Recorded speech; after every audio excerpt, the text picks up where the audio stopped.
Sheldon, the idea to get the goaltenders a little bit of one-on-one time with John Elkin this morning?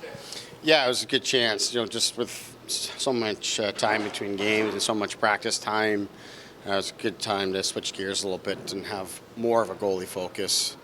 So we thought that fit the bill, and feedback has been very positive from the goalies in terms of how they felt about getting their specific time.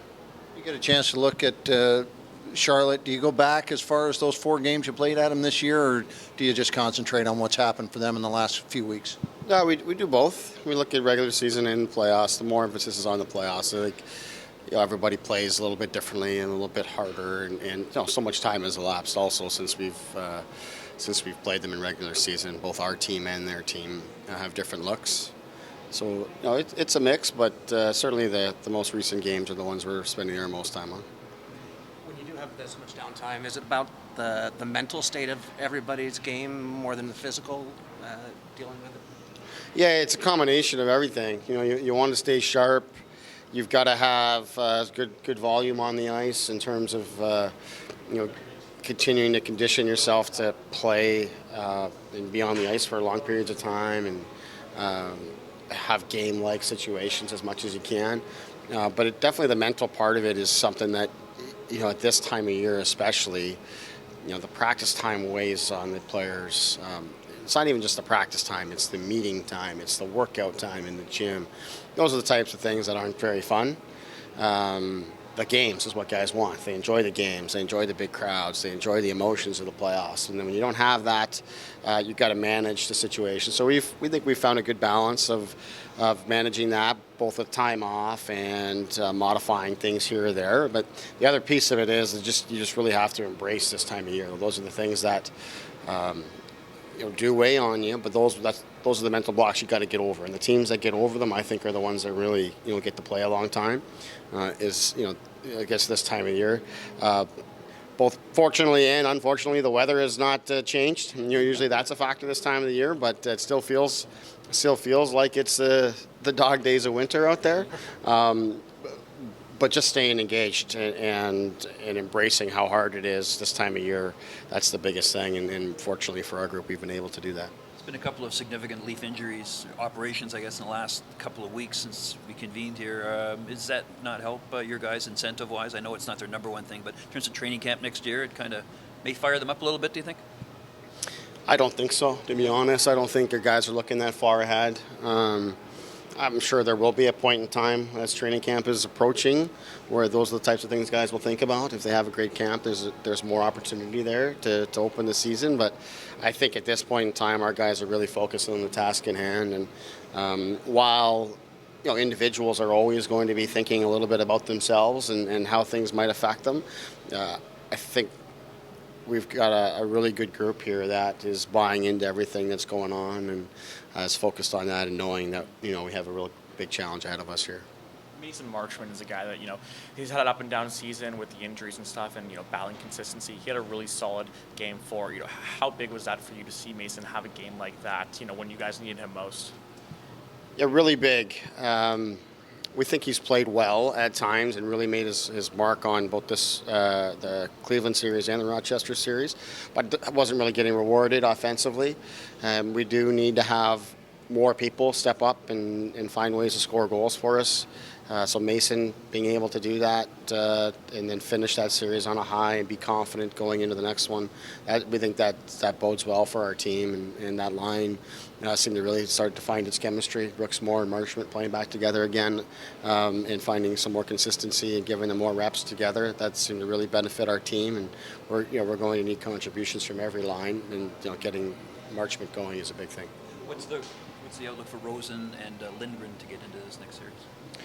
I would say day-to-day at this point. Obviously, Rose is not practicing with the team here quite yet, so he's a ways away. And as far as Lindgren's concerned, we're trying to implement him as much as we can and try to get him as comfortable as possible. He played some games with us last year, so there is some familiarity there, and he's coming off of a very good season, both for he and his club team. So we like what he brings, but the guys that we've played here recently, the Duzaks and Hollowells, these guys have played very well for us and are big reasons why we're still continuing to play. I know Would you you assess probably- how Hollowell has fit in, not just jumping to the pros, but right into the playoffs? Like can't be an easy jump to make. No, it's not an easy jump to make, but he has made it seem that way, frankly. And we weren't quite sure how it was going to go. We put him into that Rochester series against a very good team that doesn't make it very easy on any defender. Just in terms of the depth they have and how they roll the lines out. And then we played him on his offside, played the left side in that game, which is something he's not comfortable with or not familiar with all that much. And he just was extremely calm and poised and moved the puck very efficiently. I don't like to use the phrase keep it simple or anything like that, but he found a way to make complicated situations look simple, which is really what you're looking for. So that was really good for him. And defensively, he was really good with his gaps and didn't hurt us at all. So it was very encouraging. That's why we've remained confident in playing him. Sheldon, what is someone like me, just back to Mason quickly, someone like him with the combination of size and skill and a big opportunity going forward for him, what does someone like that need to do in these playoffs to really knock down the door for a spot next year or beyond for him to play his game? Well, he needs to continue to refine his game, and I think the biggest thing is just consistency in all areas in terms of effort, in terms of physicality, in terms of using his strength and staying on his feet and keeping his balance to stay engaged in plays, his details defensively, and just how he manages the puck, how he takes care of the puck, and then his ability to make a mark on the game offensively. And just doing all those things consistently will help him continue to gain confidence, feel good about his game, and will set himself up to be a competitor next year in training camp, which I know is really what he's focused on, is doing that. And he didn't get a chance to last year because of injury, and I know that he's felt terrible about that, and he's going to want another crack at it. I know you've talked a lot about Trevor Moore's game this year, but what part of his game has grown the most for you in his time here? Confidence would be the biggest thing. I think in his early time with us, when I say early time, I would say the first year and a half, really up until about Christmas of last season, he was still really trying to find his way. And, I think that as a coaching staff, you have a role in players developing confidence, putting them on the ice, giving them a chance to play, how you interact with them and how you coach them.